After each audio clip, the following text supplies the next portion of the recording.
For the Lafayette Township Board of Trustees and Fire District meeting, today is Monday, June 3rd, 2024, at 6:30 PM. The notice requirements of Section 121.22 of the Ohio Revised Code and the implementing rules adopted by the board pursuant thereto were complied with for the meeting. Roll call. Paroli here. Fullerton here. O'Neill here. Let's stand for the pledge, please.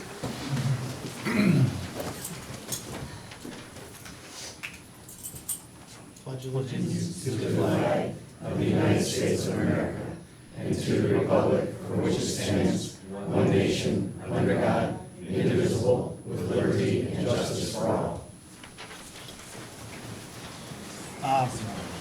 Little announcement, we had it ended up being a big change to the agenda tonight. The applicant for the zoning commission special meeting has decided to, I don't know, they pulled their application or they're not interested in They're not going to present tonight. presenting tonight, so there will be no zoning commission special meeting, and we're not planning on discussing that project right now. There's nothing to discuss. There's nothing in front of the board. They may come back and apply in the future, but as of right now, we'll just move forward with minutes for the. Well, I'd like to kick in on that. Yeah, apparently, well, I think Justin, you had emailed out 1:30ish or something, so I'd reached out to Bill Thorne, who was representing the township as the law director, and he said rumor was out on the street that two trustees already made up their decision on that ruling, and I'm gonna tell you right now on the record that that's absolutely false. Actually, I was quite intrigued to hear the two boards interact with the Ohio Pool, so I do wish that they do come back so they can get their fair shake, so that's no public. I cannot hear you. Yeah, I can't hear you either. Okay. Yeah. That's it, for the record. That statement's false. I feel the same way. It's disappointing. I don't know where a rumor like that started. I know I didn't talk to anybody. Certainly didn't tell anybody how I would vote. I didn't talk to these two gentlemen. I did talk to a couple of residents, but you can count them on one hand, and certainly did not tell them or even imply how I would vote on it. I was looking forward to hearing from all the parties. And I think, I guess, I mean, the only thing that I would add, one of the things that I had heard that potentially added to some confusion was that this was the same thing that was addressed last fall, which unfortunately, I don't know if it was the way that it was communicated, was not the case. Last fall, what was being reviewed at that time was an actual text amendment change to the entire zoning code. What Ohio Pools was intending to present tonight was their specific project and ask if it fell under the comparable use of the current zoning code, which is why it requires action by both boards. So I don't know if that led to part of their decision. Unfortunately, we just got word on that this afternoon. So for anybody that's here because they were interested in that piece of it, just know that if it does come back up, it is not the same thing as last fall. It's not an amendment change to the entire code. It is specifically to that loan project, that loan parcel. So, Good. Okay. Minutes pending approval from our May 6th meeting. Any comments on those? Nope. the ones, those are with revisions, correct? With your revisions? Yeah, yes. Yeah, no, I reviewed them. Those are the Yep, ones that right. Kristen Okay. had up Yep. there. Yeah, Okay. we're fine. I would move to approve. Yeah, I'll second. All those in favor, say aye. Aye. Opposed, same sign. I'll approve them as well. Aye. Unanimous. Consent agenda. Everybody have an opportunity to receive the reports from our directors. Yes. Questions, comments? Not aye. Motion to approve. I'll move to approve the consent agenda. Second? All those in favor, aye. Aye. Aye. Opposed, same sign. Motion passes. Fiscal, Laura. Nothing additional. I did have a couple of things on fiscal, if I could. You know, not that there was anything wrong with the reports, but the financial reports that were sent out for tonight's meeting, the last bank reconciliation was completed on February 29th. Today's June 3rd. In order for the board to make sound financial decisions, it's imperative that financial reports be current and accurate. I would ask that the board consider a motion to request that Fiscal Officer Rubensall activates the email notification tool within the e-services account for UAN to alert all board members anytime a bank reconciliation has not been completed within the last 60 days for both the township and for the fire district.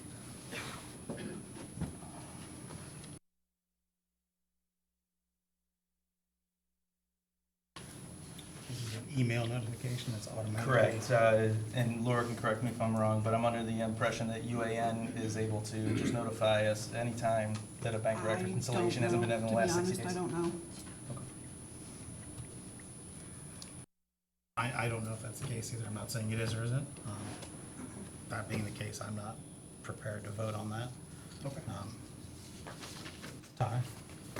No, but I would like to look into it, that's for sure. Okay. And I will do that. And if you want to give UAN a call, you'll find out that I was on the phone with them on Saturday morning, trying to get the bank rec done. Gotcha. Okay. But due to the auditor making post-fund adjustments, it's out of balance, and they want me to circle back with Perry, so. Okay. The other thing I had, Laura, you had sent an email on Wednesday in regards to the AT&T phone bill. Yes. Can someone explain this bill to me? It looks like there was another line added at a cost of $175 initially and then $113.33 thereafter. Whose line is that, and why are we paying $6 a month for Next Up? This looks like a pricey line comparing it with the rest. I need to know how to split this bill up and therefore need to know how these are assigned and the two phone numbers are listed on there. Did you ever receive a response to that email? No. Do we have, I know that we added a new line in, April might have been the first month, late March, April, for our admin. It was basically to control the key at the new town hall lock. But it should not be $175 a month, by Well- no stretch. the line that was added according to the last bill that we received is $90 a month just for the phone line with an installment of $14.45 on 36 months for the phone. When you take it over the 36 months, that's over $4,000 for the That line. should not be the case. I need to, Laura and I can go in and talk with the AT&T folks on that. But I guess my question is, when was this discussed and approved and under whose authority? I went to AT&T and got a new line. It was supposed to be like $7. Okay, but it's clearly not. Correct, yeah, and that's the first time I've seen it, so I would like to go iron that out with them. Okay. It's far higher than it was supposed to have been. And then Laura, the last thing, the last batch of checks that was left for approval, there was a reimbursement for trustee O'Neill in the amount of $663.95. Attached was a receipt for a digital camera and memory cards dated May 6th, 2024. And I'll just, the questions that I have, and I'll let you handle them how you want, but, one, where's that check currently? Two, was the purchase cleared with you in advance in accordance with our purchasing policy? How did that constitute an emergency that was unable to wait to the meeting that we had that evening? Was the camera logged into township property logs? Where is it currently stored when not in use? Why was it never discussed for approval at the May 6th meeting? And can we legally reimburse Mr. O'Neill for sales tax that we're exempt for as a township? So the first question, I have the check, it's still here, it needs to be signed, so all the other questions I will direct to the chairman. Well, I guess the only other one that I would have that I think you have to answer is, did anybody clear that with you before it was purchased? And the reason I ask is our purchasing policy, a resolution for continuing authority of the fiscal officer to authorize and make expenditures from the general fund up to $3,000 and with the agreement of the trustee liaison. So, if it's not cleared through you first. Yeah, we Chris shouldn't be reached making out this. and said that he would be shopping for cameras. And that was done so that we could record the meetings going forward. But it needed to be done that day. We couldn't have discussed it that night. I didn't know if we were gonna have anybody available for sure to video the meeting. Okay.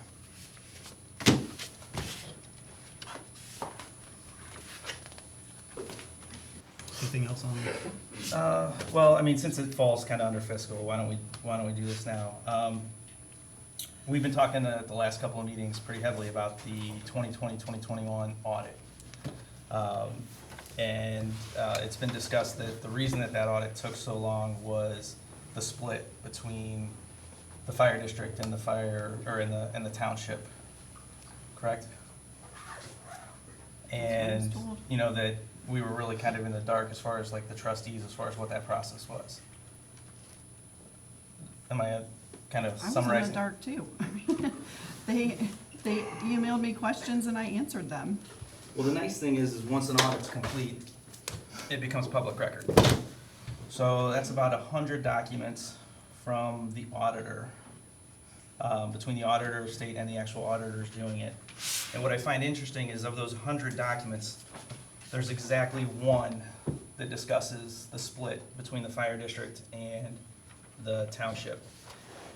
And it is an email from Jessica Heldman at Perry and Associates, and the only comment is, officials from both entities are begging to have the two entities combined back together into one to make sense of how they believe things are run. To which Eric Klein responds, at this point, it seems like my advice would be for the entities to work with their attorneys to determine who the debt belongs to, etc., as a starting point. So this would kind of counter the claim that the auditors had any interest whatsoever in the split between the two. Were we copied on that? No, but this is their internal document that talks about how they're being done. It's all public record now. What's very apparent is there are no less than 5 different ethics and fraud complaints that were made that were investigated and delayed things, including a meeting on Monday, November 27th between Kate Simo and Colleen Swedick and Ty Fullerton to address issues from 2016, 2017, split purchases, basically a whole bunch of stuff that falls well outside of the audit period. So I'm not really sure that these documents support any of the claims that we've made as to what the delay on the audits were. And the biggest question I have is, you know, the split between the fire district and the township, I don't understand why we would be advocating so heavily to bring it back. The only thing that would change, really, nothing for the residents and solely the compensation of the 4 of us up here. So why would we be advocating to put the two back together? Are you implying that we were? I'm just asking. They're clearly under the impression, I mean, the direct quote is, officials from both entities are begging to have the two entities combined back together into one. So who's begging to have them put back together? That's a good question. And we weren't copied on that, so I don't I have understand no how you can idea. ask that question. Okay. I mean, this is internal correspondence between. Sure, the they're two all people. public records once an audit's done. That's fine, but Quite a I few of don't them. think anybody up here was Okay. received that stuff, did they? But they're the auditor's accounts of working with us on the audit. So, all right, that's fine. But did you talk to the auditor that was actually working with us? Shannon Seacrest? That's who communicated with me, so if there's other communications, I don't know what they are if I'm not copied on them. If you're the only person that the auditors were, I mean, they very clearly referenced officials. So somebody at Perry or the auditor's office was talking to more than one person at the township. I mean, it's pretty clear what the email states. And it's also very clear from a review of the documents that it had nothing to do with the split between the fire district and the township. It was 100% because there were so many complaints that were being investigated.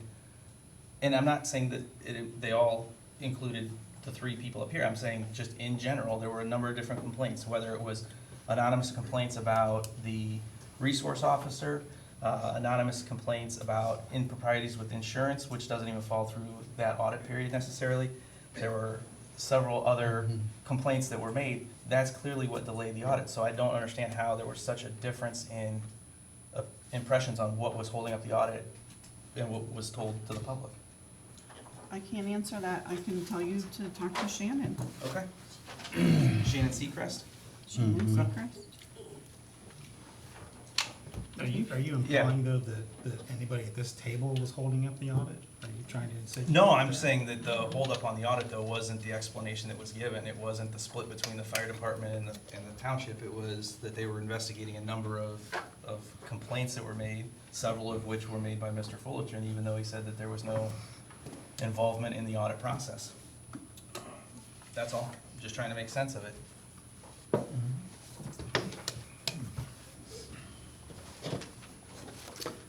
Anything else on fiscal? No. Service, Rick? So on my agenda, there are all of my report. Okay. We do have 3 quotes for the floor of the town hall, all including, all related to the epoxy flooring. I don't know, you get the first one? First one was from several months ago. I stopped down and talked to Rick. Okay. Rick, which was the one that we discussed that you you had preference on? That new floor, which was the, or new look. New That look? was the cheapest one. It was Yeah. $12,750. Yeah, Rick and I had talked about it previously, so.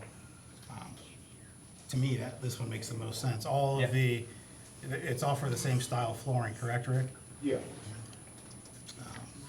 I would make a motion to approve new look coatings to go with the install for $12,750. All those in favor, aye? Aye. Aye. Aye, opposed, same sign. Motion passes. For 12,700. Yes.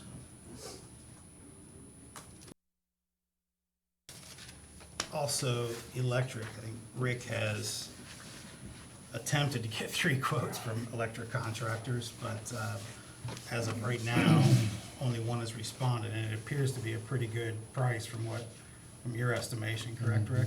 yeah.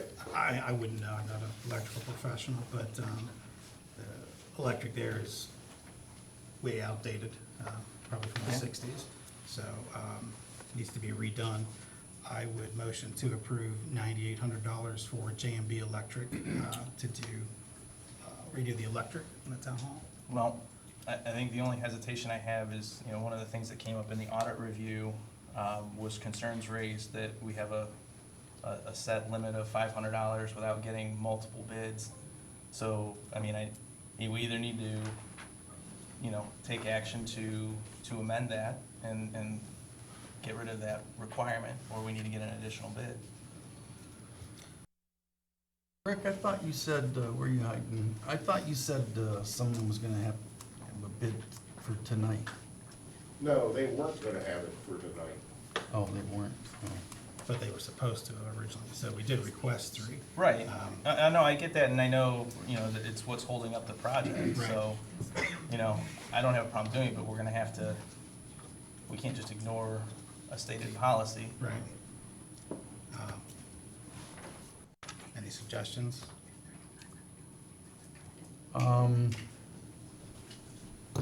I would try to get another bid and call a special meeting and approve one.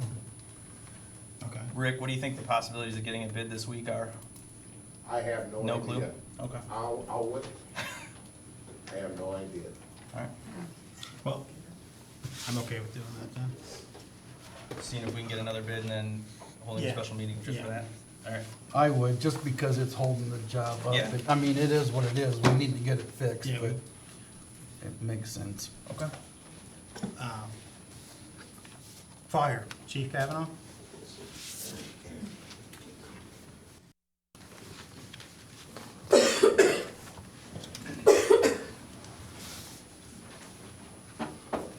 Good evening, everyone.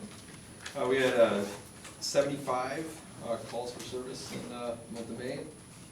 1 in Chatham Township, 2 in the city of Medina, 54 in Lafayette Township, 1 in Liverpool Township, 1 in Chippewa, or 6 in Chippewa Lake, 8 in Gloria Glens, and 2 in Seville, and 1 in Westfield Township.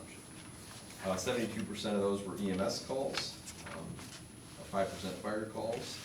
Daytime, we had 43, and nighttime, we had 32. Our average turnout time is 1 minute and 48 seconds, which is really good. 2 minutes and 2 seconds turnaround time, and 5 minutes to be on scene. So which is very good. We gave mutual aid to Seville twice, Chatham once, Medina City twice, Westfield once, and Valley City once, and we received mutual aid 5 times. So we had a very busy month, multiple calls in a row, and people had to come bail us out, so. So some things we've been doing in the last month, our department participated in the National Day of Prayer with Lafayette United Methodist Church on May 2nd. EMS Week, its 50th anniversary year, was May 19th to the 25th, so thank you to all our EMS providers and all our first responders in our community. We appreciate what our paramedics and EMTs do on a daily basis. Our department, along with many local departments, participated in the Medina County Kids Safety Day on May 21st at Buffalo Creek Retreat House in Seville. 100 homeschool families attended and learned about fire safety, bike and pedestrian safety, vehicle and car seat safety, and boating safety.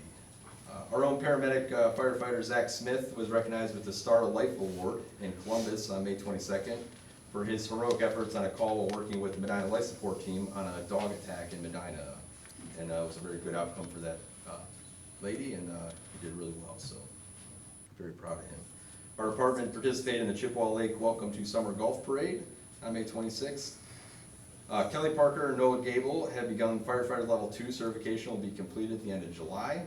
Lieutenant Andrew Berger and Lieutenant Scott Owen completed their National Incident Command Safety Systems, ICS 300, and they'll be completing the 400 in July. Those are leadership courses for incident command systems, so it's a national course. It's for big incidences, so it's a good thing they're having.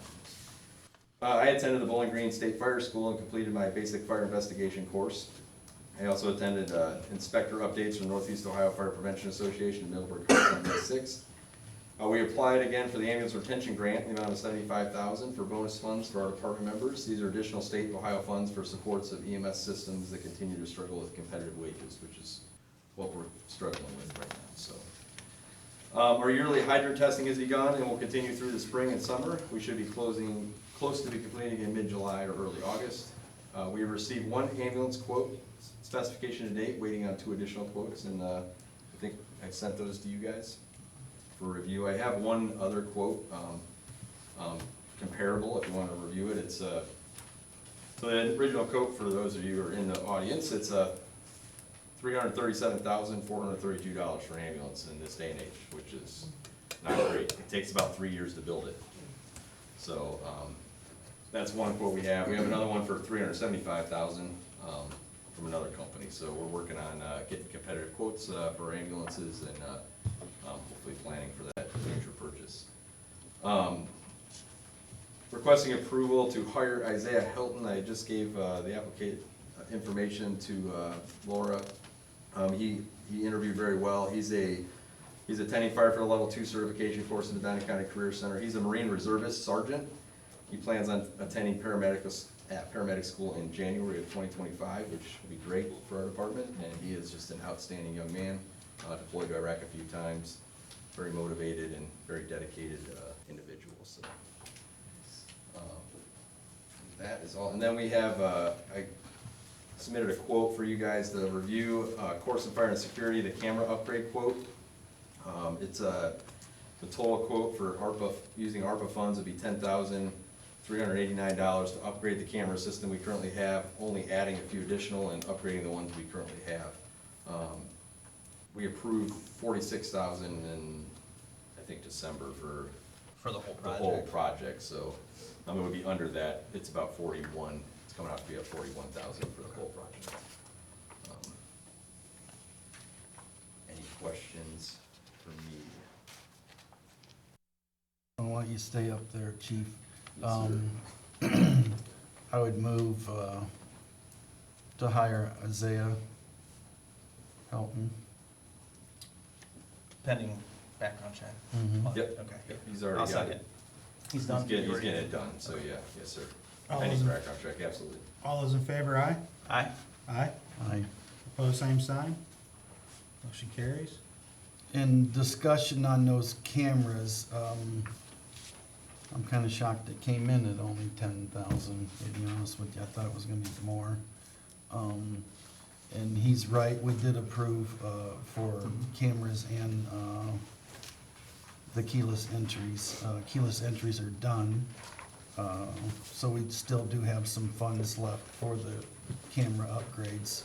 So I would make a motion to approve Corson to do the camera upgrades for $10,389. And again, those are ARPA funds off the Correct. township books. Yep. Correct. I'll second. All those in favor, aye? Aye. Aye. Aye. Opposed, same sign? I was gonna give you guys the things to look What's at. all right, stay there for 1 second. I'm like, if you wanna review them, you can. I was, wow, You No. emailed them out. I'm surprised. Yeah, you emailed It's a them. good meeting for me, guys. Well, you spoke a little too soon, because you know what I'm gonna ask you. It was the same thing that I asked you last month.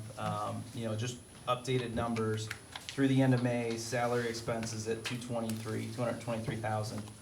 Yeah, so- Puts us on pace for 535, forecasting the other fixed expenses we have. Right now, we're tracking to be about 150,000 over what we appropriated. So I have it figured out differently, but Okay. like, Where do you have we are us? over, we will be over a little bit in our salaries, in that general fund salaries only, but we can move money. I don't believe we're gonna use all the appropriation that is allocated for the. For salaries For elsewhere? we can move other things into salaries is what I would. Right, suggest. but I guess what I'm saying is I'm looking at the total budget for the department. We appropriated 1.258 million. Oh, no, I'm only counting 800,000. Well, I know, but I'm just, the whole thing, looking at Okay. it's just easier off the report, and right now, again, I know it's a little rudimentary to track it off of the 7, Right. but pacing, we're pacing to spend a little over 1.4. So we're over by a little bit, like if we move money around, What? our contingencies, we're gonna be under the 800,000 that we appropriated. Total, How? by moving funds around, so, But we're talking total spending. Total Unless spending. there's things that we were planning on spending that we're now not gonna spend. right, like, What are we cutting from the budget? well, we're to- not cutting any, we're not gonna use all the maintenance fees.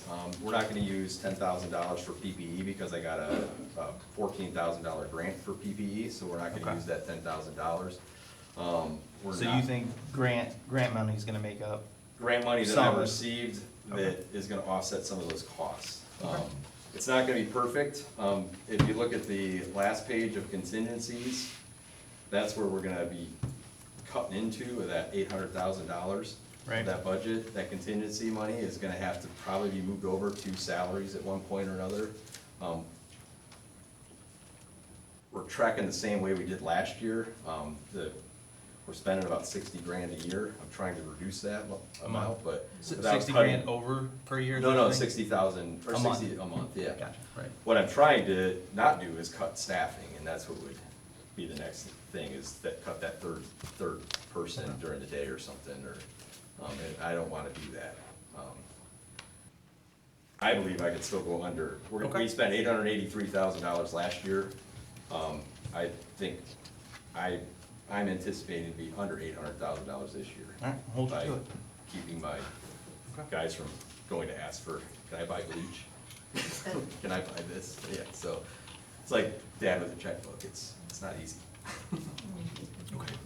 Thank you. Brian, Yes, sir.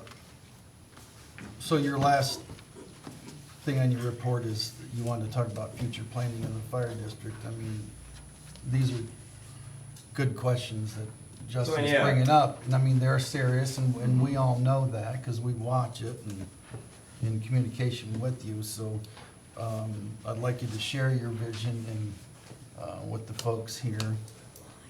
And So, yeah, and as Mr. Proli, you're saying, is we're scraping the bottom of the barrel.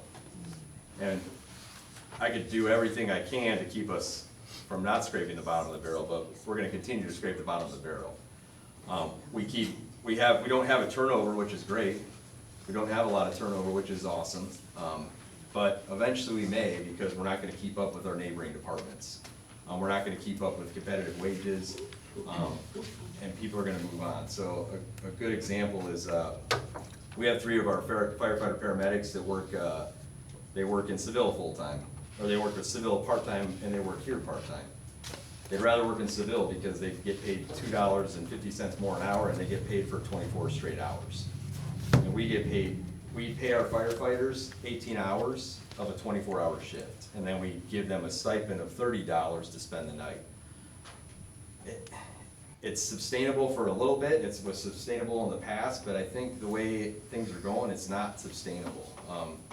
And I'm not the guy that says, hey, I wanna raise all the taxes and ask you guys for a bunch of money, but we're gonna continue to go down that road of not having funds. A couple things I was gonna bring up, so I'll just go over this. So the stipend overnight is $30. That's what they get to sleep overnight. Who in here would wanna spend the night at the fire station for $30 for the night? Anybody? Anybody? Are there any spies? I say anybody. So, and you could go out on a call where somebody's having what's called a GI bleed, and they're having explosive diarrhea, and, Now, you gotta not get up that, not that it at makes 3 any of a.m. those things sound better, but Yeah. when they go out on calls, they do get their hours. Absolutely, they do get their hourly when they're pay, on right, calls, right, so. Right, but it's horrible, it's not a great situation, but yeah, limited hours, so also our staff is limited in hours, so why we're hiring people is because we can only keep them, we're supposed to keep them at 29 hours a week. If we go over that 29 hours a week, we potentially have to offer them health care. If we have to do that, then that would bankrupt us. So, we have to keep that hours down to 29 hours a week. Sometimes we can play with those numbers a little bit. It is a long, kind of a year-long process. We can keep those numbers kind of at that 29-hour average, so that works. Our township is grown, and it's growing, and it continues to grow, so we've got to keep up with that as well. So, my idea is we start to transition to more full-time positions or more full-time staffing, at least paying them 24 hours for their services, and then move on from there. We need 1 to 2 ambulances in the next 5 years. We could probably get away with 1, but we're gonna need 2, and I just read the quotes, they're $375,000 or $337,000. There's not much different in them, and is the farther we go down the road, the more expensive these quotes get. So these quotes will continue to just go up as the months go on without us making a decision. And it takes 18 months to 3 years to build an ambulance, so it'll be 3 years before we get a good ambulance here. In our 2012 Braun and a 2016 Horton, both those ambulances are good ambulances. They could last a little bit longer, but they're gonna be at the end of their life by the time we get the next ambulance, or one of them will at least be at end of life, and maintenance costs will continue to go up with those ambulances, so. The other thing right now is, we're collecting 1.9 mils on a 3.5 mil levy. It's a continuous levy. You never collect more than what you've originally asked for, so we're collecting a lot less than what we could be collecting if we had newer funds or if it was continuously grown, so a renewable levy would be something that we potentially need to talk about. So for example, we're collecting $616,200 on our current levy. If we're collecting that 3.5 as is today, which we never will because you never can collect more than you asked for in 2006, we'd be collecting $1,013,000. So we're kind of scraping the bottom of the barrel. And then if you look at just the cost of things in the country, in the community, or that have gone up, so, and these numbers are, they're all over the place, but these are kind of the numbers. I've researched a couple different numbers. Food and elementary and education is up 64%, gasoline's up 55%, eggs are up 43%, airfare is up 38%, baby food's up 30%, vegetables up 29%, electricity's up 28%, transportation's up 26%, et cetera, et cetera. So that's where I'm at with it. I also have 2 articles. I'm gonna leave them on the table. I want you guys to look at them. One's from 2020, when we started staffing. So when we started staffing, there was no plan for this staffing model to stay in place without additional funds or without some sort of new revenue system. We haven't been able to secure or figure out a new revenue system, so it's been 5 years since we started staffing, and we haven't changed any of that revenue. And then the other article is an article, this was in Jeanette, Pennsylvania, a community of about 9,000 people. They had a large structure fire. They staff just like we do. So they staff two people on a fire engine or an ambulance. And unfortunately, it works when you're running EMS calls. It works great. But when you have a structure fire with people trapped and lives in danger, then that's when it becomes tragic. And this family lost 4 children and their father. I live in this community, and I said that last meeting. It's important to me that we have a functioning, well-funded and functioning fire department that can help my family if I need them. That's how passionate I am about this, and I think it's important that we all get on the same page with this. Because my family lives right up the road, and if my 7-year-old daughter is stuck in her second floor bedroom when the house is on fire, I want somebody there to be able to get her out. And that's all I have. Thank you, Chief. Yep. And the articles will be over here in the corner. Thanks, Chief. I guess I have a question for Chris and Justin. Do you guys want to, I would propose that we have a work session here fairly shortly, and maybe we can follow that up with a couple days after that, a special meeting to just address finances, and what we need to keep moving this fire department forward. Throwing it out there. Yeah. We can schedule a work session Yeah. in a special meeting. You wanna look at the calendar right now? Next week, all right for you guys? Yeah, I don't see it being a problem. I would propose Monday, Tuesday, or Wednesday next week.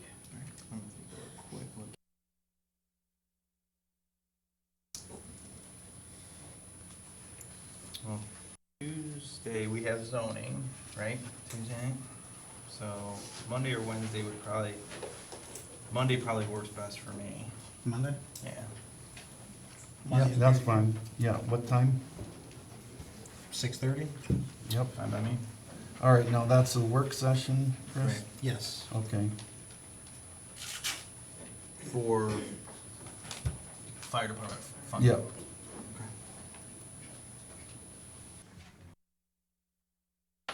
Do we want to schedule a special meeting after that?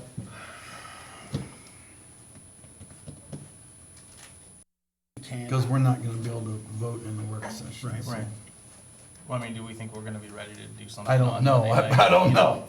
Because we can always discuss that and publish it after the work session, see kind of how that goes, you know, what we feel is a reasonable time frame. We may get further in the work session and be able to just do something in short order. Right. Are you out of town a lot, or? Yes, I'm gonna be out of town next Thursday for probably a week or so, 10 days. Okay. All right, at least we got the work session.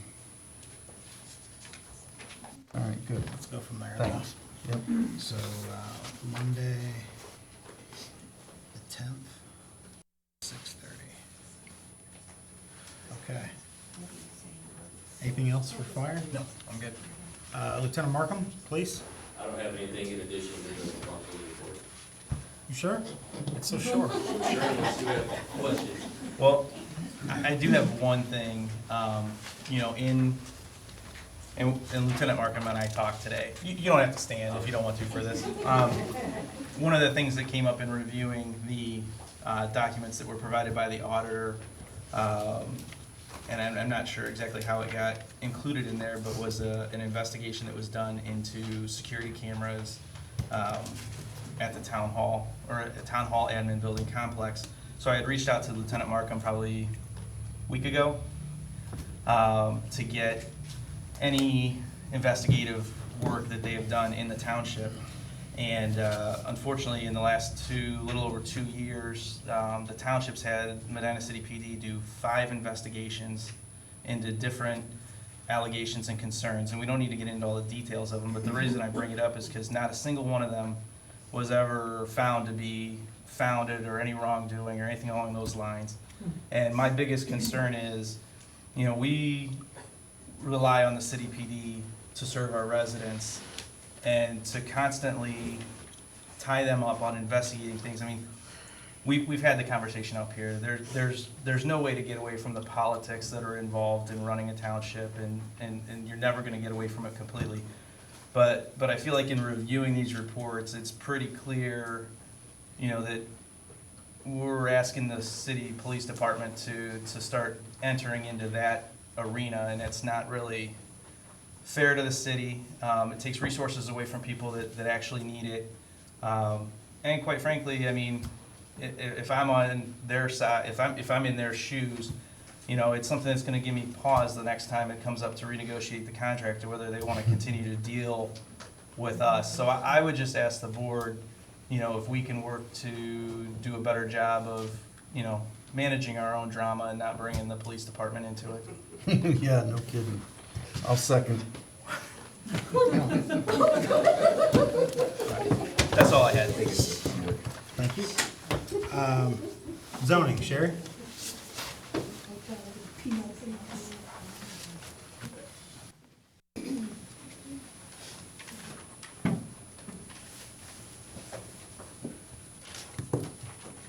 May was a busy month. The last meeting we had, I discussed there was a property on Chippewa Road. I contacted the health department about it. On May 22nd, I received a letter from the health department. They had reached out to the homeowner, and everything has been cleaned up. Anybody that is familiar with that property on Chippewa Road, if you drive down Chippewa Road, much improvement.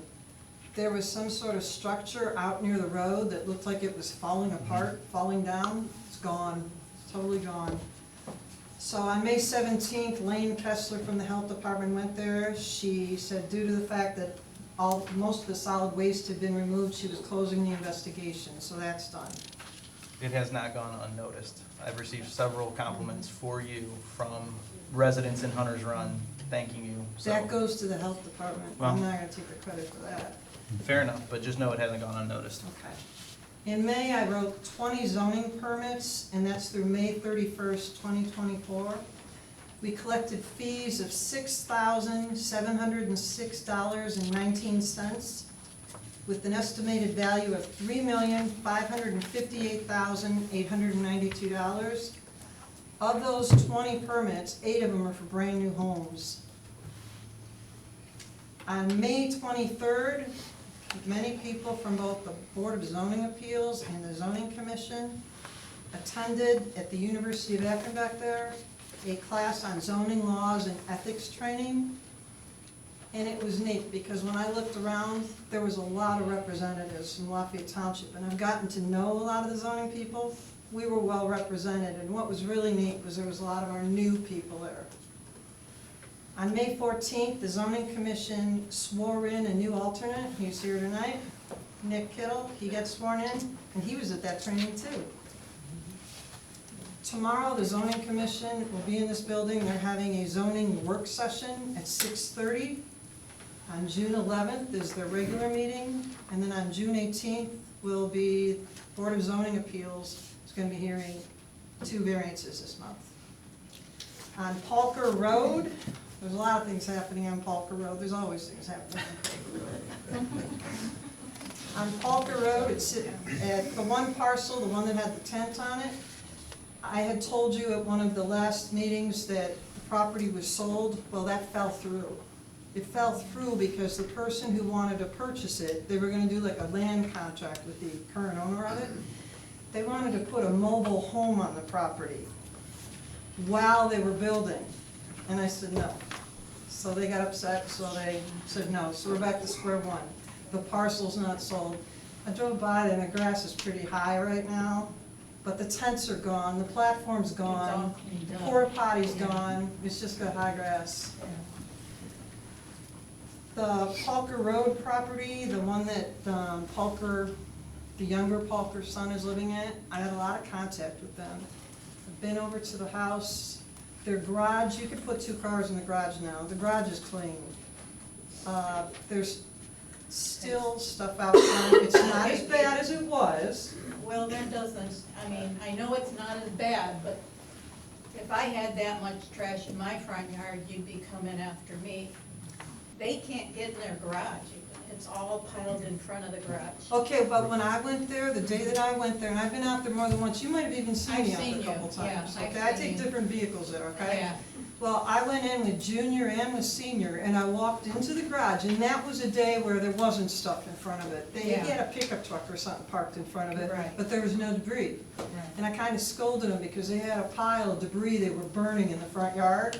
And I'm Yeah. like, we have like a burn ban, like you can't do that, but it was after 6 PM. Hey, Sherry, real quick, let me interject. Mike Lyons was here for, what, the April meeting? Do you know where we stand on the title searches? He sent them back, I believe. Did he not copy everybody on I it? didn't see anything on it. I'll forward them to you guys. I gotta find them. That's something we definitely can initiate again. All right, we'll take a look at it. It's funny because they're asking me how to get rid of things like their boat. Well, their boat is fiberglass, so he's gonna get some kind of saw. I told you that at the last meeting. He still hasn't done it yet, and he's gonna cut it up into like little bits. Yeah, they pulled it out of the woods it was in, but it's sitting in the driveway now. But it's the garbage, I mean, it's the trash out in front of the house. I drove by there today. I saw it. Yeah, it's horrible, and I know you're working hard at it, but this has been going on for 3 years already. But you've made the most progress, so. Well, I understand your frustration. If that was my neighbor too, I'd worry about vermin and things coming into my yard, and I have dogs. I wouldn't like that. The other parcel on Palker Road that other people are familiar with, I've talked to that individual. He came into the office last week, and I talked to him. He's living on a parcel that he really shouldn't be living on, but that's been going on for some time. He's looking at rents that are affordable for him.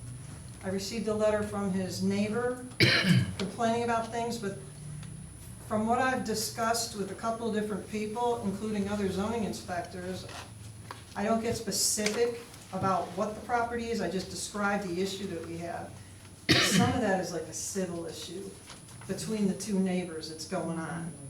And the zoning inspector doesn't get involved into the civil issues. I also received a complaint, and I did talk to Justin about this. The second property on Columbia Road, I received a call from a resident complaining the grass was waist high, it was really tall. So I went out there last Wednesday, I drove out there, and I wasn't even gonna risk, it was raining, I wasn't even gonna risk pulling in the driveway. I mean, the grass, I'm tall and it was tall. So I did tell Justin about it, and I wasn't sure if I should call the health department on that, I wasn't sure what I should do. From what I had heard from the resident that called about it, she said the parcel was sold a year ago. And the lady who owned the parcel lives right next door to her on Lafayette Road. She said a grandson or something bought it, and once he got inside the house and saw how bad it was, and that's one of those things that made me go, he's a grandson, wouldn't he know the condition of the inside of the house? That it's in such poor shape, he says it needs to be just demolished. So I'm not sure if the building department should be contacted.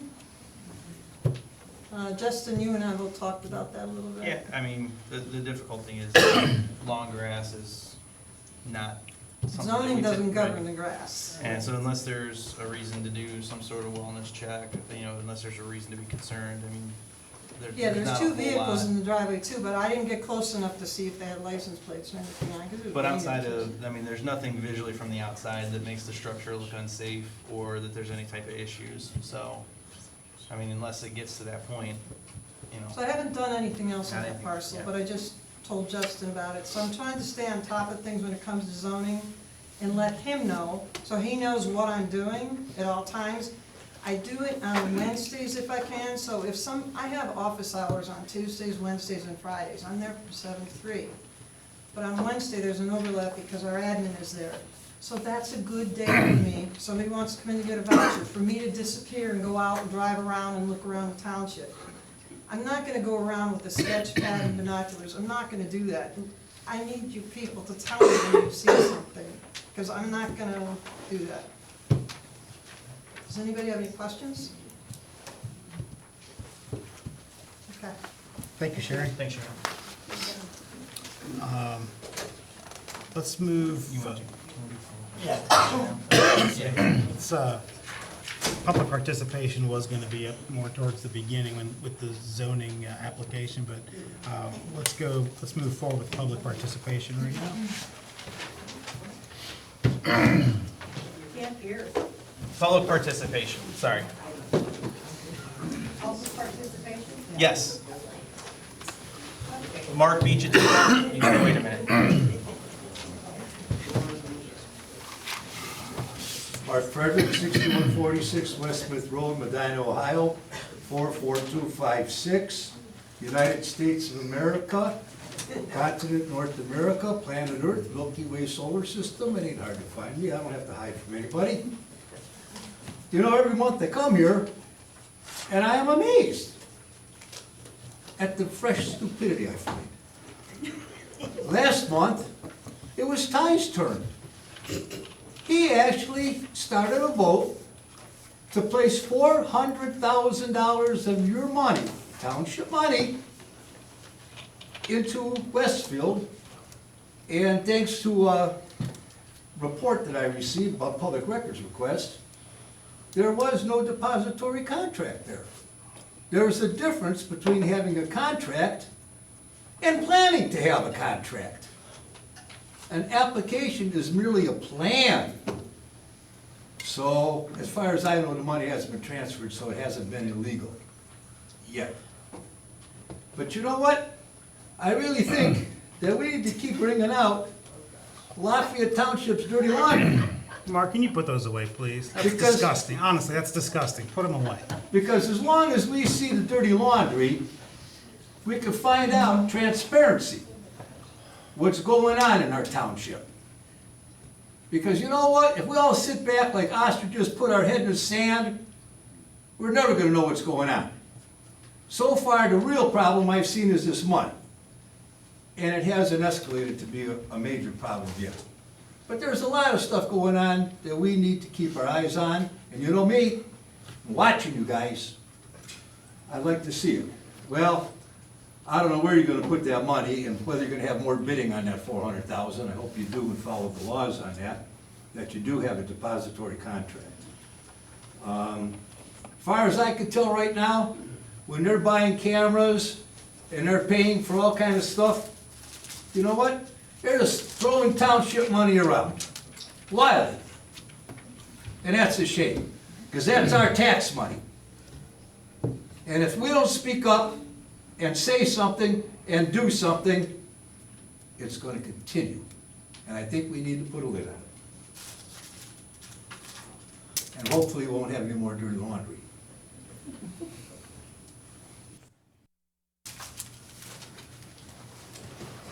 Anyone else?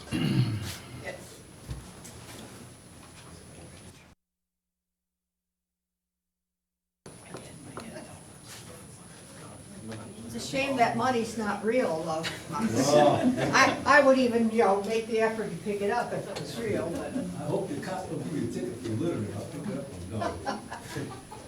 you take that up with the zoning inspector. Alice Strojan, I live at 3003 Hood Road, Medina, Ohio. I have a letter that I want to read, and it's addressed to Laura Rubensall, our fiscal officer. I have submitted to OPERS my request to start receiving my earned retirement on May 8, 2024. On May 13th, 2024, I called OPERS to confirm their receipt of same and if all necessary information was provided. They indicated everything was provided and they will process. On May 15th, 2024, I received a letter from OPERS advising it was approved and a last date of employment verification question request was sent to Lafayette Township via the PERS internal email system to complete the process. On June 3rd, 2024, I again contacted OPERS to find out if Lafayette Township had verified the December 4th, 2023 date was my last date of employment and was advised they have not. Excuse me. OPERS only needs verification of the December 4th, 2023 retirement date. This should not require hours of research or paperwork. This matter needs to be corrected by the close of business tomorrow, June 4th, 2024, and please provide acknowledgement of compliance to this request. The township's continual attempts to deny my just due is unacceptable. Have you gotten that email from them and have you responded to it? I have not gotten the email, and you said it was an online message. It was an online message through the OPERS system, Okay, so and you would have gotten that, correct? when I log into OPERS, sure, but I pay OPERS once a month, usually by the 5th. So today's the 3rd, so no, I have not logged into OPERS to pay them, so I would not have gotten that message yet. I Well, will they log said- in this evening, and I will do that for you, and I will send you a screenshot that it has been completed. And that's all I ask, because there's no reason to wait a whole month to just type in a simple date. I know you're busy, but just typing in a date is not what I would Alice, call. I don't log into the system but once a month to pay. Well, maybe you should log in more frequently. To do what? Check if there's anything that you need to do. Alice, I'm the only selectmen person. people don't do their job. Pardon me? Doesn't the selectmen people don't do their job? It sure does. Not that I would be aware of it, because, you know, I do my job. Oh, I do have a job at places that appreciate me. There you go. Let me see, which one? This is for you. Lord. Chris, do you want to address the? That one's for Laura, then I must have given Laura yours. It's okay. Anyway, I got enough copies here. Which one did I get? Yeah. You got copies. Thank you. Whoops. So in other words, you will take care of that? Yes, Thank you. you're welcome. Also, Alice, no one is trying to deny you anything. I mean, you got our correspondence regarding the letter that was submitted last meeting, correct? I have not gotten it. I believe my attorney got it. I haven't had a chance to read or look at it. But all I gotta say is, when you purify the facts or don't relate the actual facts, doesn't mean that you're correct. I've got written copies that say different. I don't know what you have, but I'm gonna tell you this. I talked to the folks in Columbus on employment. We've got counsel. Huh? I don't know, I We- can't hear it either. We have counsel. Those- So what? you contacted someone. No difference does it make. Okay. I was told that the reason your unemployment claim was denied had nothing to do with what the township did, nothing to do with it at all. That Well, I it's on have you. it in writing that it did, and I also was told also by police people in We Columbus. were gonna discuss that. Yes, go ahead and discuss it. We were gonna discuss that with you this evening. I'm Richard Marco. We were gonna discuss it, but then I got a letter from your attorney today, so I can no longer talk to you. I have to talk through your attorney. But hopefully, we'll be able to arrive at getting some compensation for Alice, from her unemployment.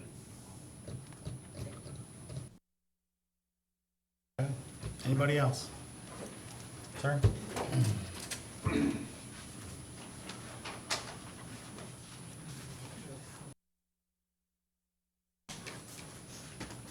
Hi, my name is Steve Demonsky. I live at 6755 Lake Road. I have a question for you guys. We've been asking you this for the last 6 to 12 months, and it just doesn't seem you seem to be taking it seriously. A lot of us in this room cannot hear a word you guys are saying up here. Why can't we get some microphones? Or at least. If it takes a citizen to resolve this, I will go out and buy the microphones if you agree to use them. Something has to be done. Now me, I talk loud, I'm sure everybody can hear me, but that's not the case for everybody. And I talk loud because I have bad ears. So I don't know what it's going to take to get you guys to take this seriously. You realize after every meeting I have to go home and watch the video so I can hear what you guys said. I just think it's something that should be addressed. Okay. Well, Okay, it's funny, thank you. they got a $700 camera real quick, didn't they? Anybody else? Just saying. Ma'am? Thank you. Okay, Okay, I'll wait. you're next. I'm next? Who's next? Who? Go ahead. Go ahead.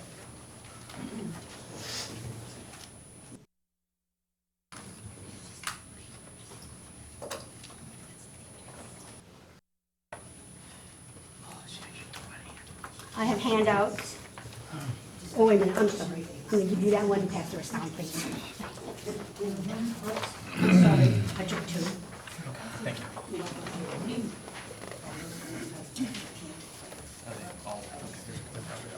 Hello, my name is Linda Collins, and I live at 129 Shady Slope in Chipotle, of course. One of the things today I want to talk about the banking issue that we talked about last month. But before I do, I wanted to talk about the minutes for April's meeting. They're still not posted online. I looked last night at 10 o'clock, and they're still not there. When can we expect to see them? I don't have control of that's not me. Who does? I'll give this to you. Sherry. We'll get them uploaded. Okay, all right. And so today, regardless of what my shirt says, we're all here because we live in Lafayette Township and we all care about Lafayette. Last week, I asked 3 times to hear the numbers on the banking situation that I passed out. And so this time I kind of like made a spreadsheet for everybody to follow around so that you could see. The proposal to go to Westfield Bank, once I got into the numbers, didn't look as bad as I thought it was. If we were to deposit the $1,365,000, we would lose interest on the first $400,000. That would net us interest bearing at $965, which would generate $48,251 a year in interest. It's a good chunk of change. I was pro Huntington, but when I ran the numbers at 3% with no minimum deposit, we were only going to net $40,950 per year. So, and moving on to Star Ohio, if we were able to put all of our funds, the $1,365,000 in there, we would net $76,305 per year in interest. But unfortunately, we have to have operating funds. So you really can't put all your money in one basket, or all your eggs in one basket. So a suggestion would be a dual banking option. And that is to utilize the no minimum at Huntington, where I'm not really sure what our operating expenses are per month. So I just picked the $400,000 that we were not going to get interest on anyway, threw that in Huntington, and that would net us $1,000 a month in interest. Throwing the $965,000 in at 5.59 interest would net us $53,945 in interest. You take that money, if you follow my sheet, and you add the Star interest of the $53,000, the Huntington interest of $12,000, we would be earning $65,945 a year in interest. We need to make our money work for us. I mean, we work hard for it. I don't know about you guys, but I work for every damn dime I get. And I know that the rest of us do too. So, taking out the Westfield, if we would go to Westfield, you'd negate that $48,000. we would net an additional $17,700. So I'm hoping, can the board answer the question on do we have a depository note with them? Is that a yes or no? It's not set up yet. I don't think, So we don't have the note. nothing's set up with them yet. Okay, so is there a chance to reconsider our thought process on this? Well, first of all, absolutely. But this is awesome, Linda, by the way. I think people are misunderstanding, there's no interest at 400,000. I'm not saying one way or the other, either way. We're just trying to protect the township's money, but Westfield Bank, even with that being said, it's still 48,000 versus Huntington's, let's call it 41,000, so it's 7,000 more. So if you did your double banking over here, you could add another 7,000 just using Westfield's, right? No. No. So, If we put 400, I'm sorry. No, you go ahead. something like, If you put 400,000 at Westfield, we get nothing. And then the 965.32 additional would yield your 53. So if you went with Westfield and Star, you'd get 53,945. If you go with Huntington and Star, you get 65,945. right. I mean, this is a fantastic representation I of needed exactly the to see discussion the we numbers. had. Like I said, I was rather surprised myself when they all netted out. And I needed to put the numbers in black and white. And I know it's hard to follow along, especially when you can't hear. Right? So, like I said, I'm hoping that we can make a change for the township, and do something more fiscally responsible with our funds. Thank you, Linda. Thank you.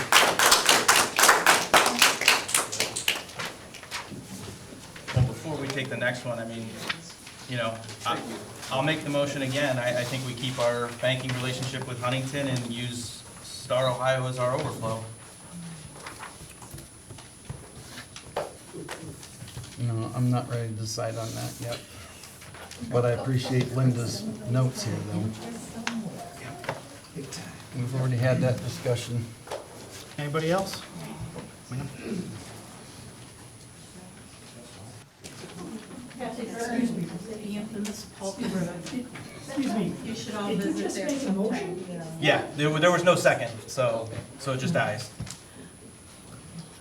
Sorry, go ahead. That's okay. I'm going back to the audit report. If I understand correctly, was this Laura's first audit report? Yes. Okay. No. What do you mean? I was 2020? understanding it was her first audit, I full was audit. elected in 2020.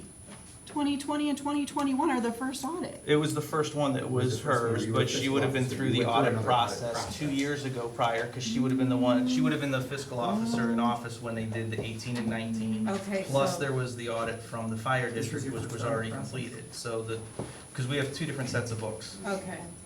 So it was the That first was my audit period question. that was, Right. she was being audited. Okay, But it and wasn't that the was first one that all she your went through. numbers then, No. from that time?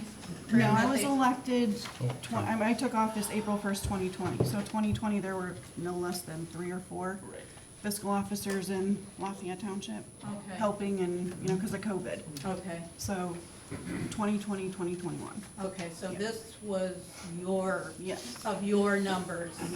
Okay. I just thought it a little unfair to her to be brought to attention the way you did with a 100-page report slapped down on the table. Is this not something that you discussed together as a team? No, I was excluded from the entire process. I had to make a public records request, just like everybody else here would, to get them from the auditor. It just seemed a little unprofessional the way it was handled, in my opinion. Okay, that's fine. I appreciate that. That was it, yeah. To put her on the carpet like that in front of everybody seemed very unprofessional. And didn't seem like the four of you are working as a team. I would agree with that. Okay, that's all I have to say. Thank you. Thank you, Kathy. Anyone else? Sir? Yes. Wayne Harris, 5309 Columbia Road. I'm gonna change my comment. I also had a comment about the bank situation, but I don't have nearly the statistics or the confetti to keep up, so I'll table that. I did have a quick question for the fire report. I know that there were some quotes for some new ambulances, and the numbers are pretty spicy. They were, and I know we have a, what do you say, a 2012 and a 2016 ambulance that, and I'm wondering, in the calculus, I know we're scraping the bottom of the barrel, as the words were. What happens? Let's say we get a new ambulance. What happens to the old? Are they sold? Are they sold? And I don't know who buys them. But if, assuming that somebody buys them, there's two things. One, we'll get money for that. That should offset some of the cost. I have no idea what that would be. And are we taking that into account? But secondly, if somebody is buying them, that means there's a market for them. Are we looking at that same market for new equipment? For like a used. For like a used, Yeah. a refurb one or something like that? Do we have to get brand new? They're mostly rhetorical questions. I don't really So need. we looked at refurbing the current ambulances. We're looking to go to gasoline. The diesel engines we have are not made for our type of service. Diesel engines are made for a Cleveland type of service where they're running constantly. Right. They're running hot. So we've had to regen the engines 3 times this year, I believe, just because we're not running them hot enough. They're gumming up the DEF, which is the new emission stuff, is Right. gumming the engines up. So buying a new gasoline engine ambulance gasoline engine ambulance is what we kind of are looking at. Okay. We can't take the current box and put it on so for example, it's an F-450 or F-550 chassis or a van chassis ambulance. We can't take the current boxes we have and modify it to those gasoline type of engines. Okay. We could modify the current ambulances, we could get a new chassis, but we'd run into the same problems, and it would be about $100,000. I kind of talked about that with the rep. It'd be about $100,000 off if we took the current box, where the patient compartment is, Right. and put it on a new chassis.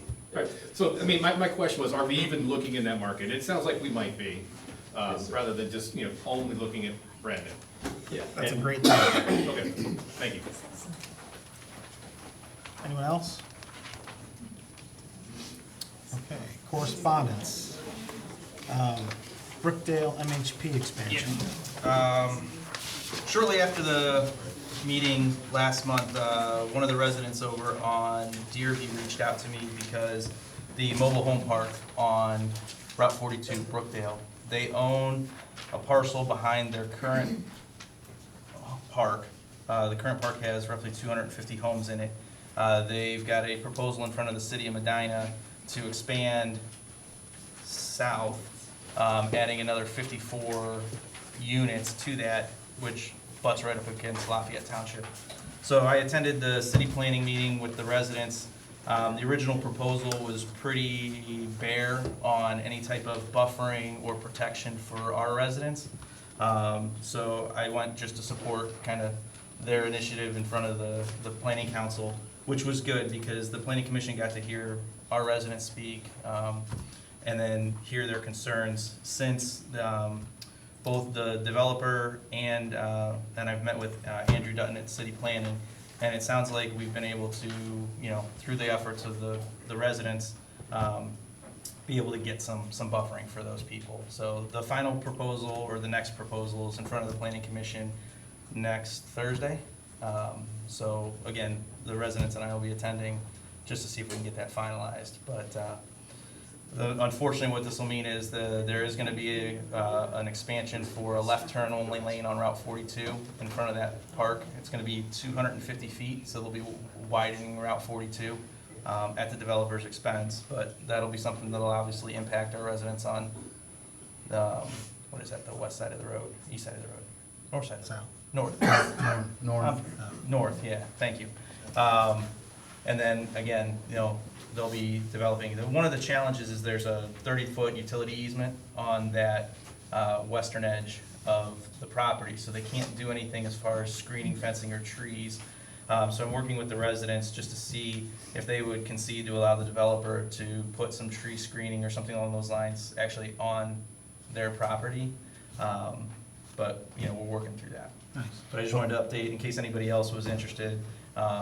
They obviously reach out to the property owners that are adjoining that, but it'll obviously impact everybody with extra traffic and whatnot. So What about the water issues? I mean, are they, I mean, they're expanding the current retention pond, and their claim, I mean, you know how the development process works. The city engineers look at it. They're stating that this will actually improve the water situation that they currently have, because everything will be updated from what it was done when that park was first put in, 40 years ago probably? I mean, that thing's been there for as long as I can remember, so.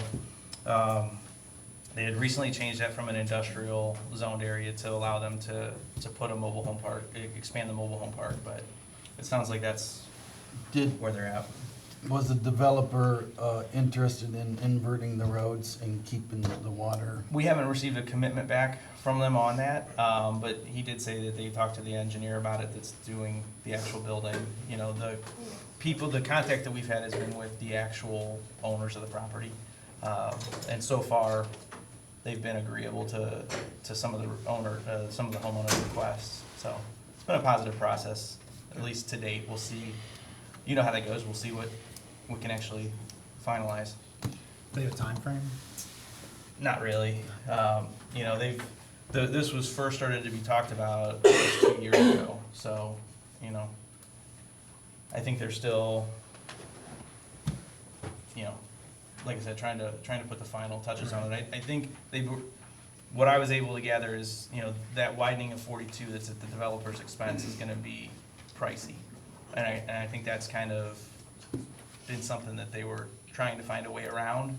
So, you know, you know how Southbound Lafayette, turn left onto would be westbound. Or westbound. It's turning left into the park, but the ODOT's requiring it be a 250-foot turn lane, so they'll have to widen 300 feet probably in there, maybe more than that because of the speed. So, you know, again, as they're trying to, I don't want to like guess, but like they didn't see, you know, that seemed like that was probably a price tag that's got them reviewing their project. So we'll see where it goes. Again, like I said, they're supposed to present at the City Planning Commission meeting on Thursday the 16th, I believe it is. Is that the right date? And one last 13th, question, yeah, Justin, is 6th. 54 their max expansion, or is there extra, like? From the designs, I don't think there's any way they could get more than 54, and if they wanted to. Just trying to see if they're Yeah. gonna make up for the cost of the turn lane. No, I don't think they have the space to be able to do it, because the drawings that they presented pretty well maxed out, you know, the developable area, and then, they still have some green space requirements they have to do too. Right, yep. Steve? Just a question on that. You said those houses were on 42? Well, they're not This on development 42, that they're putting the in? entrance, it's the Brookdale Mobile Home Park on 42, Okay. just outside of the township. This may be like too early to ask you this question, but when they put all these new houses in, where are they drawing their water from? City. It's From Medina? That's in the city. Oh, okay. That's in the Okay. city, yeah. Okay, very good. Thank you. Township domain. Township domain. The .gov process changed from 30 days to 60 days to the customer service email that I received is that, they'll get to it when they get to it. They've got either inundated with requests for .gov websites. I guess we started a trend, but we're still keeping an eye on that. The only real update on it is, you know, I've got an old communication between the township and the prosecutor's office, you know, that laftnship@neo.twcbc.com. I mean, that was Shirley Bailey's email. I mean, it is what it is there, but I mean, outside of getting access to her from that, I reached out to the registrar again, and because of the way that it was registered, you know, there really isn't any documentation that we're gonna be able to provide. So I don't know if we wanna reach out to the prosecutor's office and see if maybe they can intervene on our behalf, because as it stands right now, you know, we're kind of at a roadblock where the .com website, we're not gonna be able to retain ownership after next spring. Chris, I would agree to have Justin take point on that and go through the prosecutor. See if the prosecutor's office can help us with that. I'm good with Okay. that.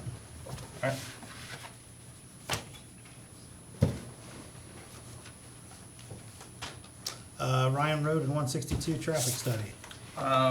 ODOT email from last Friday.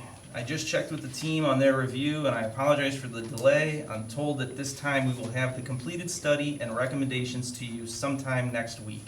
And that was from Jeremy Adato at 3:07 PM on Friday the 31st. So, hopefully, sometime this week, I'll be able to share that survey online, and then again at the next meeting. Petty cash.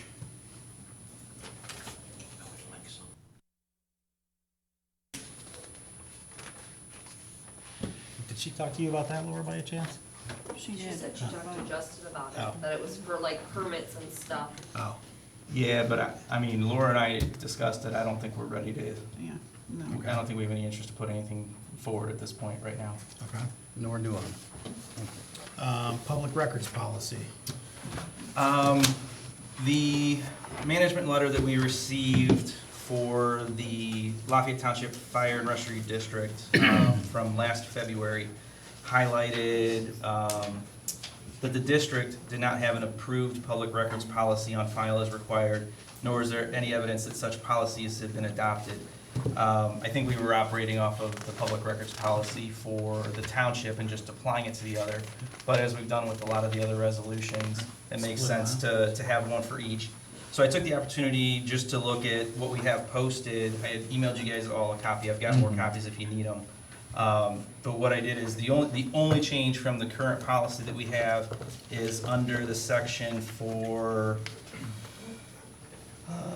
copying and mailing costs. We had a set charge for a compact disc, and I don't think anybody uses CDs for data anymore. So, you know, in just looking at it, for large files or large data for public records requests, we've usually required that people bring in a flash drive or provide something. But by doing that, it's got to be new, it's got to be sealed. There's always the chance that we're putting flash drives into computers and devices that we haven't had control over. My recommendation would be the only change that we make to the current policy be that we can buy bulk flash drives, let Laura store them in the records room. When somebody has a request, you know, we charge them $5 per flash drive, which will cover our costs. And then whatever they request, you know, if it requires 2 flash drives, then they pay for 2, 3. But then that way, Laura doesn't have to wait for somebody to bring something in, drop something off, worry about where it's been, you know, anything along those lines. Right. Outside of that, it's the exact same policy, one for the township, one for the fire district, and then that would bring us into compliance. So I would, Well, I'm still discussion, if that's Yeah. okay. Yeah. No, I appreciate you doing this, because you're right, on the audit. So if you go to response timeframe, first page, you said if, not you, but if feasible, satisfy, or, let me just start from the beginning of that paragraph. It is the goal of the Lafayette Township that all requests for public records should be acknowledged in writing, or if feasible, satisfied within 3 business days following the office's receipt of the request. Well, ORC is in reasonable time. Was this, I mean, well, Laura, you're the one that does 99% of them. I mean, are you yeah, withholding and actually, three- you know what? Thank you for that clarification. You're right. That was one of the few discrepancies between the Attorney General's proposal and what we currently have in place. So, thank you. You are right. That was a difference. But here's the policy that was, you know, basically copied from. And it's the one that the state of Ohio put together. Yeah. Yeah. I think if feasible kind of strikes it, I mean, it just makes it a little more wishy-washy. I think in reasonable time, I think for the most part, other than some difficult ones, it's practiced. Right, so I mean, I guess what do you, I mean, I just would strike that paragraph, just to save any confusion of 3 days, and then people are gonna be, oh, I need it in 3 days, well, it's Well, feasible, is it not feasible, you know what I mean? I mean, I don't, it just seems a little redundant. Chris, you know, any comments on that, or is it concerning? I get it. I don't- mean, this is the state's example. Yeah. And I get it.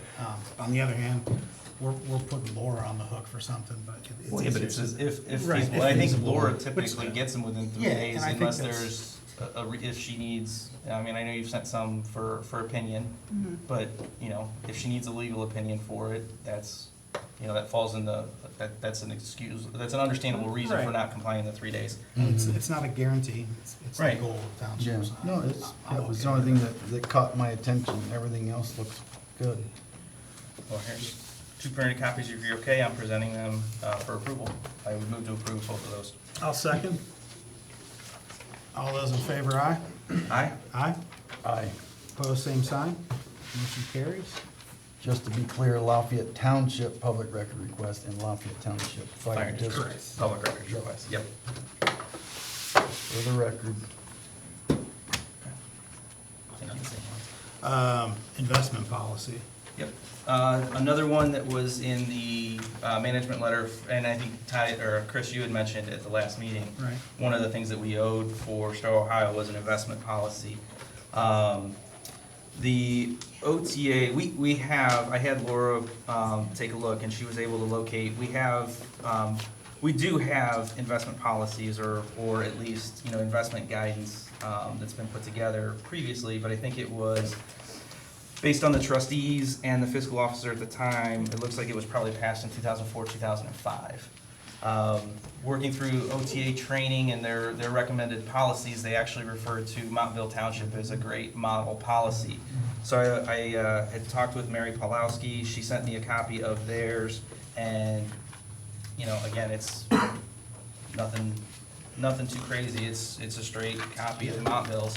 I sent that out a couple weeks ago, or probably a week and a half ago, and I would propose that we adopt those investment policies, again, both for the township and for the fire district, and then that way we can, you know, have the representatives from each of the banks or from Star Ohio acknowledge these. Yeah, just in the second sentence, on both of them, just a typo, investments of all. Of all, oh, yeah.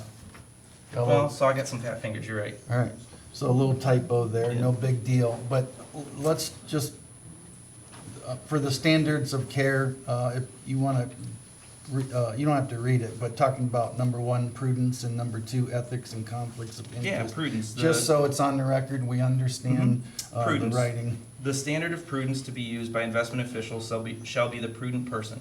Standard and shall be applied in the context of managing an overall portfolio. Investment officers acting in accordance with written procedures and this investment policy and exercising due diligence shall be relieved of personal responsibility for individual securities, credit risk, or market price changes, provided deviations from expectations are reported in a timely fashion and the liquidity and the sale of securities are carried out in accordance with the terms of this policy. The prudent person standard states that investments shall be made with judgment and care under circumstances then prevailing, with a person of prudence, discretion, and intelligence exercised in the management of their own affairs, not for speculation, but for investment, considering the probable safety of their capital as well as the probable income to be derived. And then the second point to yours was ethics and conflicts of interest. Officers and employees involved in the investment process shall refrain from personal business activity that can conflict with the proper execution and management of the investment program, or that can impair the ability to make impartial decisions. Employees and investment officials shall disclose any material interests in financial institutions with which they conduct business. They shall further disclose any personal financial investment positions that could be related to the performance of the investment portfolio. Employees and officers shall refrain from undertaking personal investment transactions with the same individual with whom business is conducted on behalf of the township. Yep, and this is the same one that Montville's been, well, I think they signed theirs in 21 or something, so Yeah. it's fairly recent. And like I said, if you, you know, the OTA presentation down at, you know, at the annual conference, the person doing the fiscal policies and recommendations to the board actually highlighted Montville's as, you know, as an example to model years after. So I figure can't get much better endorsement than that. Right. Yeah, that's good. Did you make an official motion to? I would move to approve both of those and then obviously record them with our financial institutions. I will second. All those in favor, aye? Aye? Aye. I Opposed, same sign? approving the typo. Yeah. And I'll get those read through. Yep. All right. Engine brake resolution. Been a significant part of our meetings the last couple months. I do, and again, everybody should have received a copy of this, but I will read it again. You guys all have a copy? Yep. Okay. Yep. The Board of Trustees, I have a resolution to propose. The Board of Trustees of Lafayette Township, Medina County, Ohio met in regular session at the Lafayette Township Safety Services Building on Monday, June 3rd, 2024, with the following members present: Chris O'Neill, Ty Fullerton, and Justin Paroli. Trustee Paroli made a motion to adopt the following resolution. Resolution prohibiting engine retarders and brakes and dispensing of the second reading. Whereas the Board of Trustees, the Board of Lafayette Township, Medina County, Ohio, the Township, has received complaints from township residents regarding the objectionable use of engine retarders and brakes, principally by commercial trucks, which results in audible crackling or chattering noise. Whereas the board finds the use of engine retarders and brakes disturbs the public peace and general welfare, and whereas it is the desire of the board to prohibit the use of engine retarders and brakes on vehicles within the unincorporated area of Lafayette Township in accordance with sections 50571A and 4513-221E4 of the Ohio Revised Code as follows. Now therefore be it resolved by the Board of Trustees of Lafayette Township, Medina County, Ohio, by authority of sections 505.17A and 4513-221E4, the Ohio Revised Code as follows. Section 1, the use of engine retarders and brakes on vehicles within the township is hereby prohibited with the exception of public safety vehicles as defined in section 451101 of the Ohio Revised Code, and 2, cases of extreme emergency. Section 2, the township fiscal officer shall forward a copy of the resolution to the Ohio Department of Transportation and request them to post and maintain no engine brake signs at proper locations within the township. Section 3, the board hereby authorizes the purchase of no engine brake signs as recommended by the service director and/or ODOT, and the supply of said signs to ODOT, which shall install the signs at proper locations within the township to advise drivers of vehicles. Section 4, whoever violates the provisions of this resolution shall have committed a traffic violation, and a penalty shall be imposed as provided in section 50517E of the Ohio Revised Code. Section 5, the board hereby finds and determines that all formal actions relative to the passage of this resolution were taken in an open meeting of this board, and that all deliberations of this board and its committees, if any, which resulted in formal action were taken in meetings open to the public in full compliance with applicable legal requirements, including section 121.22 of the Ohio Revised Code. Section 6, the resolution shall take effect at the earliest period allowed by law. First reading was today, second reading was dispensed with, and it's effective June 3rd, 2024. All right, well, first of all, I appreciate the effort that you put to doing this. So let me ask you, your question in section 1 where it says cases of extreme emergency, because I know you had some concerns with the 2 hills that we have in the township. So I guess maybe the question might be for Lieutenant Markham.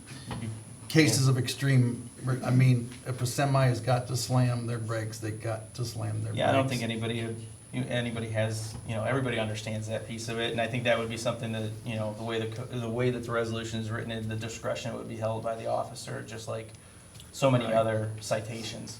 Because again, that's what we're talking about, right? It's empowering the signs will go up if adopted, and it'll be up to law enforcement to enforce. Lieutenant, any issues with that? Do you need more verbiage on that? No, none at all. How would you handle that? Like, I mean, like their brakes went out and they had to hit the You guys have no, I'm sorry, not to cut you, but you have no engine brake restrictions in the city, correct? Correct. So, and your officers are probably well equipped to handle those types of situations there. I don't see it being any different out here, do you? No, I don't.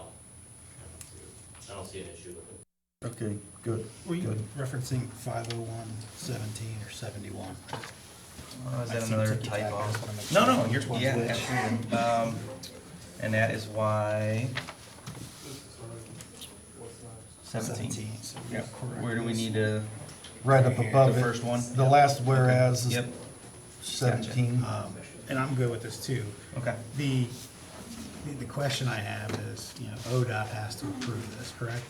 Or when we talked last meeting and discussed it, we kind of focused on that stretch of 42 from roughly Spencer Lake down to what, Westfield Road or Friendsville? I don't remember exactly what it was on the south side. Correct. But this is going to be, or This would be all or nothing, implemented yes. township-wide. Do we think that that's going to impact whether or not ODOT is favorable? I do not. And the reason that I say that I don't think it will is my conversations with them, the verification process, as far as like for them to approve it, is that we have a written resolution and that any of the state routes, you get one section. So to your point, we could do Westfield Road to the city limits. We could do the entire stretch of 42. What you couldn't do is you couldn't say Lodi, you know, from the Lodi entrance to Lafayette to Richardson's Farm and then Westfield to the city. You couldn't break it up like that. One stretch. Which is why, in looking at it, especially with the carve out for emergency situations, you know, I figured the starting point was just Yeah. blanket. If And I like that somebody too. wants to amend it or recommended an amendment to it to restrict the area, we can do that. We just have to, on any of the state routes where ODOT's gonna be involved, it has to be one section. They're just not gonna put up Yeah. on, off, you know, like, it's either, once they're restricted for that period. Did you happen to ask Montville if they carved out the extreme? I don't think they carved anything out. Looking where they're, oh, you mean whether they have that in there? I did not. I did not look at Montville's resolution. The ODOT, the engine brake resolution was actually modeled after Miami Township in Milford, Ohio. No, I think that covers our concerns. Yeah, I do too. I think residential wise, but then also the drivers as well, so. Because I think each one that spoke says, hey, Yeah. I got a hammer, I'm hammering, right, so. And I think everybody understands that. And I think if nothing else, you know, we owe it to the residents to make a decision on it one way or another. Yeah, I will second the resolution. Roll call vote? Paroli, yes? Fullerton, yes. O'Neill, yes. We'll make those. Yeah, I'll get those typed out before we I can pass it. sign everything up. Lastly, resolution, and I guess it doesn't matter, we had one number 13 and we didn't number that previous one. Well, that's why I left the numbers So, off, we all didn't right. put them on with So, Laura. so we'll name that one 14.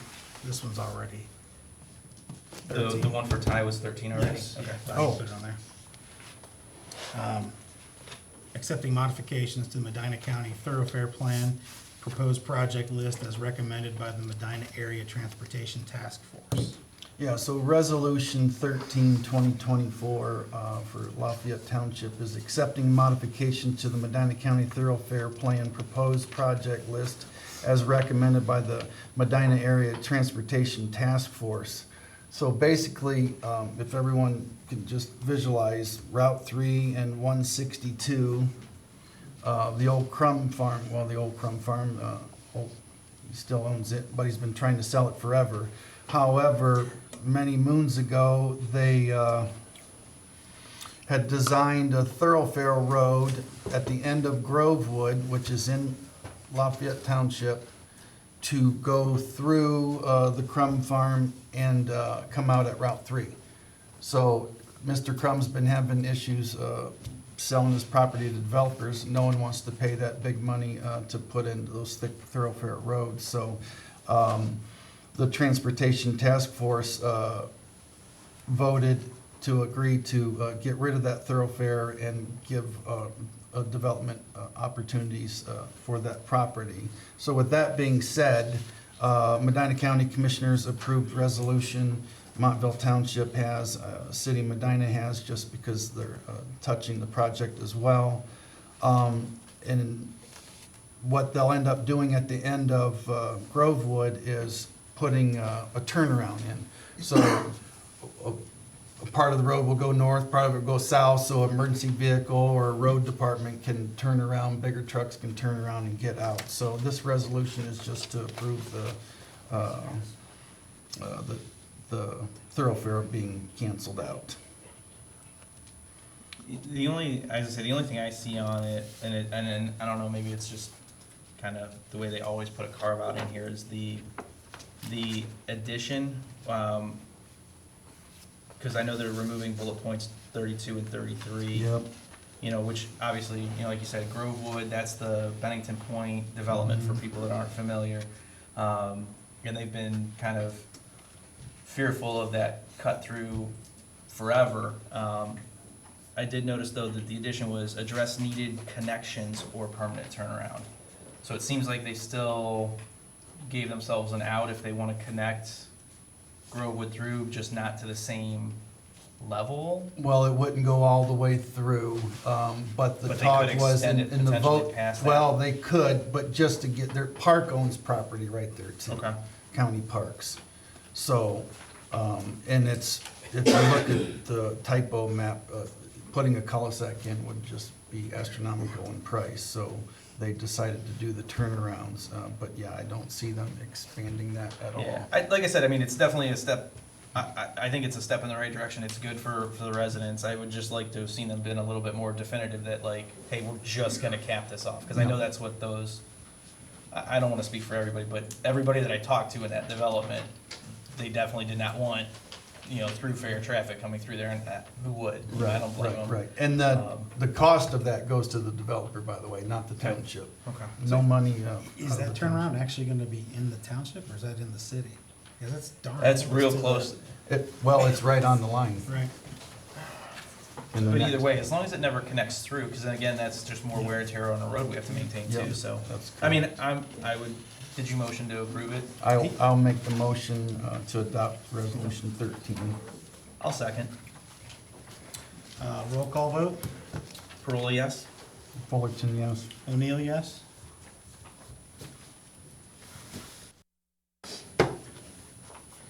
Okay, that is it. Do we need an executive session? I don't need one. I'll make the motion to pay the warrants of the township and adjourn. I want to add one thing. Can we make a resolution or whatever on the microphone issue? Once again, kind of like one underneath the bridge. Chris, you Who's want to gonna take take lead care on of that? it? You took I'll lead take on the the lead. cameras. You want Yep. to take lead on the microphones? Sure. Thank you. Do we have a second? to Second. adjourn? All those in favor, aye? Aye. Aye. Aye. Opposed, same sign. Meeting adjourned. It is 8:14.